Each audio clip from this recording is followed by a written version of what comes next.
આજે તો સવારમાં હું ને રાત તૈયાર થઈ ગયા માર્કેટમાં જવા માટે, કેમ કે પછી આખો દિવસ છે ને બહુ તડકા પડે છે અને લસણ ડુંગળીનો તો ભાવ ઉતરવાનું નામ જ નથી લેતું. અને હું છે ને માર્કેટમાંથી અલગ અલગ 3 ફ્લેવર લઈને આવી હતી પેપ્સીના.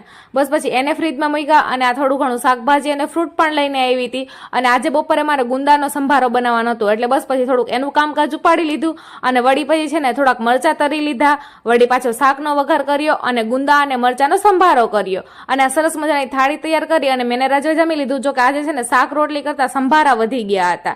બસ પછી ખાઈ પી અને બપોર વચારા ફ્રી ટાઈમમાં છે ને મેં આ વોલ હેંગિંગ બનાવ્યું હતું, જે બહુ જ મસ્ત બન્યું છે. જો કે આનો શોર્ટ વિડીયો આવી ગયો છે, ન જોયો હોય તો જોઈ લેજો.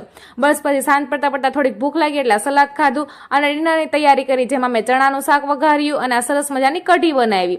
અને જો કે કઢીને ખીચડીને હોય ને તમારે રોટલીની બહુ કાંઈ જરૂર પડે નહીં. બસ પછી જમી કરવી અને મૂવી જોવાનું નક્કી કર્યું અને સાથે આ તરબૂચ પણ ખાધું. તો ચાલો મળીએ નેક્સ્ટ વ્લોગમાં. હર હર મહાદેવ.